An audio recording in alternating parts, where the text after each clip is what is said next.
The International Monetary Fund and the World Bank are currently holding their annual meeting in the Moroccan capital, Marrakech. One of the most pressing issues will be providing economic support to countries hit by natural disasters, a topic that's certainly front of mind for the host country as well.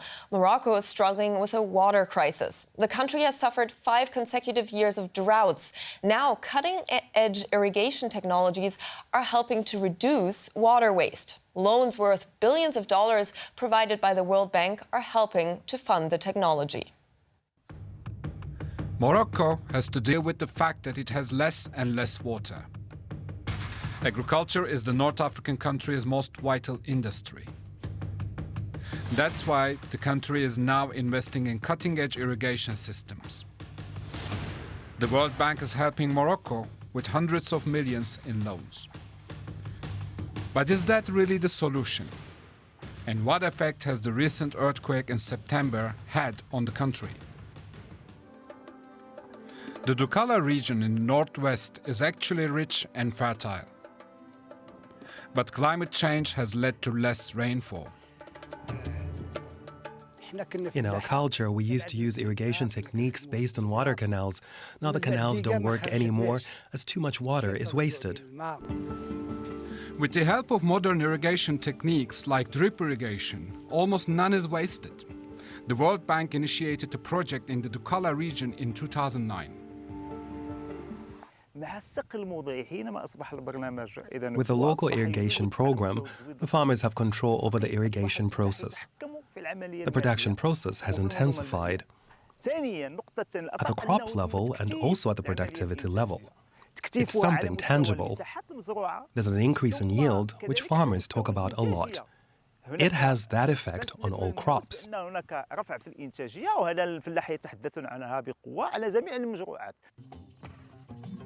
With drip irrigation, the water seeps into the soil as close as possible to the roots of the plants. The project in Dukkala is worth the equivalent of some $158 million. The farmers taking part in the project had to take out a low-interest loan. This technology is expensive, but it's worth it because it gives us large volume production. When we were still relying on traditional irrigation, the beech yield was 40 or 50 tons. After introducing drip irrigation, the yield reached 100 to 120 tons per hectare. Morocco is one of many countries that rely on artificial irrigation. In the countries marked in blue, between 20 and 50% of farmland is irrigated. More than half of these areas in red are irrigated, especially in Asia. Worldwide, 20% of farmland is artificially irrigated. This land produces 40% of the world's food. To maintain irrigation technology in the Middle East and North Africa, $17 billion must be raised annually. Huge costs. Now, thanks to irrigation, farmers are growing other crops that use more water. This is met with criticism. Agricultural projects in Morocco need to be reconsidered in general. We can't use up our basic water resources to grow crops for export, like watermelon and avocado, which are not staple foods. We need to grow the crops that contribute to our food security, because the Middle East and North Africa region is especially threatened by hunger due to the Ukraine war.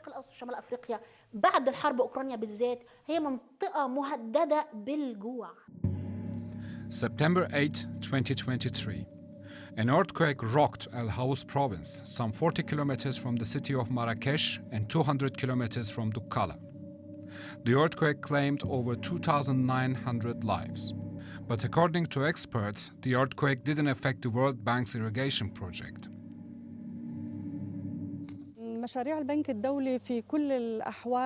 World Bank projects always take contingency plans into account. They always have an emergency plan or an early warning system. On the earthquake issue, the World Bank has taken some action, supporting the people affected by the earthquake and the government institutions that are currently working on the ground. It has gone directly to help those affected. Mohammed al-Doblani had already gone abroad because his family's fields no longer yielded enough. But then he returned and bought more land, where he planted olive trees that use less water. Before drip irrigation was introduced, farming was traditional and people emigrated, as I had done, because the fields no longer produced a yield. The introduction of drip irrigation has helped convince many villagers to stay here and has motivated others to return and invest in land and their farms. And it's created a desire in our children to work in farming.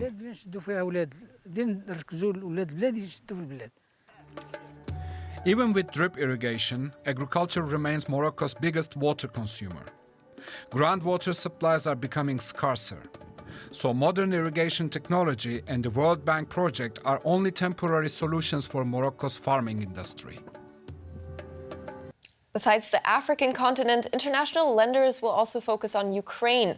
The Russian invasion has exacted a heavy toll on the country's economy and decimated the private sector. At least 5 million jobs have been lost since the start of the war, according to the Ukrainian Ministry of the Economy. The country now faces a 15-year setback in its poverty reduction goals. Reviving the Ukrainian private sector has become one of the focuses of the International Finance Corporation, which is an arm of the World Bank. It has allocated $2 billion to reconstructing Ukrainian businesses. I'm joined now by the Managing Director of the International Finance Corporation, Makhtar Diop, who is also at the annual meeting in Marrakech at the moment. Thank you for joining us. Thank you very much for inviting me. How would you describe the current state of the private sector in Ukraine? Yeah, the economy in Ukraine has been rebounding. It increased by 3.5% this year. And last year, actually, we had a very large fall in GDP. Actually, the GDP contracted by close to 30%, exactly 29.1%. All that has a huge effect on the private sector, which was affected. And as we know, in Ukraine, a lot of the economy was driven by SMEs. So SMEs are particularly affected by the current situation. So that's why a lot of our focus has been to support SMEs and to make sure that they get financing to be able to continue import their goods and be able to continue pursue their activities and production in agriculture, which has been an important sector of ours, but also in tech, where we invested a lot in equity. Right, so you mentioned agriculture and tech here. Which specific sectors are the most promising in Ukraine's economy going forward, also looking at future developments? We put an economic recovery program of $2 billion. And we are bringing other investors to come to Ukraine. So as I indicated, we are investing very much in agriculture, in tech, but also in transport. As you know, the transport sector was very much affected by the crisis, and we have been helping to keep the logistics alive in Ukraine so that we can have the level of economy which is needed. We are currently pushing also for more trade finance. As you know, companies in Ukraine didn't have access to financial services during the crisis and during the war. So we are helping them to access trade financing so that they can buy the necessary inputs and continue functioning. We are seeing a possibility of growth in, as I said, the ag sector, in the tech sector, but also in the small manufacturing, particularly on all activities which are linked to housing and to reconstruction of housing and logistics. Right, and both the IMF and the World Bank have pledged to focus more on a green transition in their financing in the future. How is these $2 billion that you mentioned, how are they also going, or and how far are they also going towards a greener economy? Absolutely. We cannot do the things the same way we did it in the past. As you know, Ukraine won one of these economy which was very intense in carbon emissions. So we need to move from that part with that reconstruction to do a certain number of things differently. Let me give you a couple of examples. When we'll be helping rebuilding houses and the housing, we'll be using advices and assessments that we are made. One of them is called EDGE, which allow us to certify a house as being green. When we are talking about agriculture, we are investing in green agriculture. We should be using more technology which are demanding less fertilizer, which are having basically a more sustainable agriculture.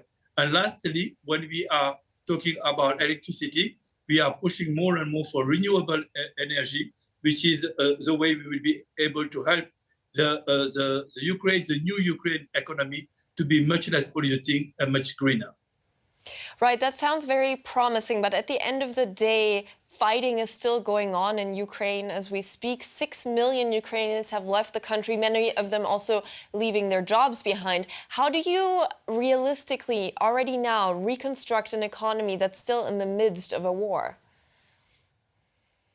Absolutely. For that, we need to de-risk those investments. Actually, that's why we have been receiving the support of the European Union, but also other partners, which help us, and like the UK, to bring some grant money that de-risk some of the investments that are needed to rebuild Ukraine. And this de-risking Could you quickly explain for our viewers what de-risking means here in this case concretely? Absolutely. It means that if I am an investor and I want to put my money in Ukraine, up to a certain amount, I will be reimbursed. I'll be covering my losses if I had to lose my investment up to a certain amount. So that gives more incentive to people to take that risk of investing in a country like Ukraine. Another one is on interest rate on a currency swap. Once I need to swap some of the currency, which is an import in dollar denominated assets, so I can use our services to be able to swap those assets and to have a much less risk on their balance sheet. So those are the type of instruments that you are using to de-risk investment and allow people to invest more in Ukraine for the private sector and for foreign direct investment. And lastly, we have the branch of the World Bank Group, which is MIGA, which is providing a political guarantee. The political risk guarantee is very important in such environment. Talking about risks, Ukraine has faced strong corruption allegations in the past. It ranks quite poorly in Transparency International's latest corruption perceptions index. How worrying is corruption when pouring billions into the Ukrainian private sector? The good news is that we have seen that the authority reacted very vigorously when there were first a sign of corruption, which was corroborated. So that's a good sign that the authorities are taking it very seriously. But beyond that, in our engagement with Ukraine prior to the war and the invasion of Russia, a lot of the program of the World Bank Group was about governance, to help institutions and build institutions. And that's why we've been investing very much in the financial sector to help banks have a better governance and be able also to ensure that there are not resources that were supposed to go to the economy to be diverted from that. So we are deepening some of our programs. We are working on some legislation that the government needs to revise, so that when a large investment will be coming in Ukraine, they will be coming in an environment and a legal environment, a regulatory environment, which is much safer. But we are very encouraged to see that the authority are taking it very seriously. Makhtar Diop of the International Finance Corporation, thank you very much.